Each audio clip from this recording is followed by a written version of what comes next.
أفتطمعون أن يؤمنوا لكم وقد كان فريق منهم يسمعون كلام الله ثم يحرفونه من بعد ما عقلوه وهم يعلمون وإذا لقوا الذين آمنوا قالوا آمنا وإذا خلا بعضهم إلى بعض قالوا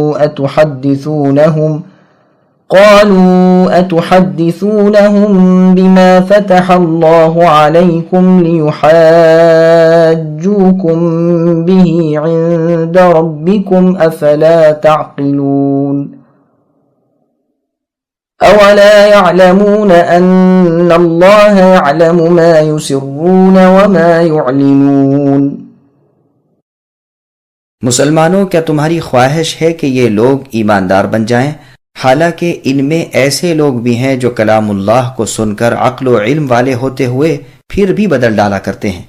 ایمان والوں سے ملتے ہیں تو اپنی ایمانداری ظاہر کرتے ہیں، اور جب آپس میں ملتے ہیں تو کہتے ہیں کہ مسلمانوں کو کیوں وہ باتیں پہنچاتے ہو جو اللہ نے تمہیں سکھائی ہیں؟ کیا یہ جانتے نہیں کہ یہ تو اللہ کے پاس تم پر ان کی حجت ہو جائے گی؟ کیا یہ نہیں جانتے کہ اللہ تعالیٰ ان کی پوشیدگی اور ظاہرداری سب کو جانتے ہیں؟ سامعین، اب ان آیتوں کی تفسیر سماعت کیجیے۔ کلام اللہ میں تحریف یعنی اس کو بدل ڈالنا یہود کا شیوا ہے۔ اس گمراہ قوم یہود کے ایمان سے اللہ تعالیٰ اپنے نبی صلی اللہ علیہ وسلم اور آپ کے صحابہ رضی اللہ عنہم کو نا امیدی دلا رہے ہیں کہ جب ان لوگوں نے اتنی بڑی بڑی پریشانیاں دیکھتے ہوئے اپنے دلوں کو سخت پتھر جیسے بنا لیا، اللہ کے کلام کو سن کر سمجھ کر پھر بھی اس کی تحریف اور تبدیلی کر ڈالی، تو ان سے تم کیا امید رکھتے ہو؟ ٹھیک اس آیت کی طرح اور جگہ فرمایا فَبِمَا نَقْضِهِمْ مِيثَاقَهُمْ إِلَى آخِرِهِ، یعنی ان یہودیوں کی عہد شکنی کی وجہ سے ہم نے ان پر لعنت نازل کی اور ان کے دل سخت کر دیے، کیونکہ یہ اللہ کے کلام میں رد و بدل کرتے تھے۔ ابن عباس رضی اللہ عنہما فرماتے ہیں یہاں اللہ تعالیٰ نے کلام اللہ سننے کو فرمایا، اس سے مراد موسیٰ علیہ السلام کے صحابیوں کی وہ جماعت ہے جنہوں نے موسیٰ علیہ السلام سے اللہ تعالیٰ کا کلام اپنے کانوں سے سننے کی درخواست کی تھی، اور جب وہ پاک صاف ہو کر روزہ رکھ کر موسیٰ علیہ السلام کے ساتھ طور پہاڑ پر جا کر سجدے میں گر پڑے تو اللہ تعالیٰ نے انہیں اپنا کلام سنایا۔ جب یہ واپس آئے اور موسیٰ علیہ السلام نے اللہ تعالیٰ کا یہ کلام بنی اسرائیل میں بیان کرنا شروع کیا تو ان لوگوں نے اس کی تحریف اور تبدیلی شروع کر دی۔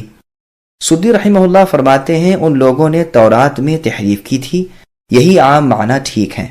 جس میں وہ لوگ بھی شامل ہو جائیں گے اور اس بد خصلت والے دوسرے یہودی بھی۔ قرآن میں اور جگہ ہے فَأَجِرْهُ حَتَّى يَسْمَعَ كَلَامَ اللَّهِ، یعنی اے نبی مشرکوں میں سے کوئی اگر آپ سے پناہ طلب کرے تو آپ اسے پناہ دیجئے یہاں تک کہ وہ اللہ کا کلام سن لے۔ تو اس سے یہ مراد نہیں کہ اللہ کا کلام اپنے کانوں سے سنے بلکہ قرآن سنے، تو یہاں بھی کلام اللہ سے مراد تورات ہے۔ یہ تحریف کرنے والے اور چھپانے والے ان کے علماء تھے، رسول اللہ کے اوصاف ان کی کتاب میں تھے، ان سب میں انہوں نے تعویلیں کر کے اصل مطلب سے دور کر دیا تھا۔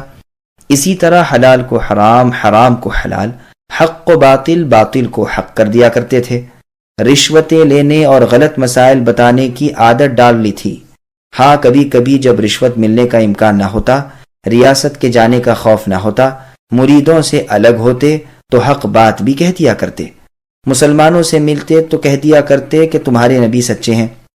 یہ برحق رسول ہیں، لیکن پھر آپس میں بیٹھ کر کہتے کیوں عرب سے یہ باتیں کہتے ہو، پھر تو یہ تم پر چھا جائیں گے، اللہ کے ہاں بھی تمہیں لاجواب کر دیں گے۔ تو ان کے جواب میں اللہ تعالیٰ نے فرمایا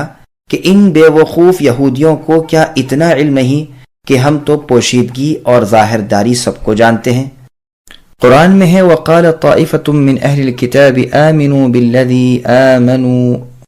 وَجْهَ النَّهَارِ وَاكْفُرُوا آخِرَهُ لَعَلَّهُمْ يَرْجِعُونَ۔ اہل کتاب کی ایک جماعت نے کہا کہ ایمان والوں پر جو اترا ہے اس پر دن کے ایک حصے میں ایمان لاؤ، پھر دوسرے میں کفر کرو، تاکہ خود ایمان والے بھی اس دین سے پھر جائیں۔ یہ لوگ اس فریب سے یہاں کے راز معلوم کرنا اور انہیں اپنے گروہ کو بتانا چاہتے تھے اور مسلمانوں کو بھی گمراہ کرنا چاہتے تھے، مگر ان کی یہ چالاکی نہ چلی اور یہ راز اللہ تعالیٰ نے کھول دیا۔ اب اللہ تعالیٰ نے فرمایا گو تم چھپاؤ لیکن مجھ سے تو کوئی چیز چھپ نہیں سکتی،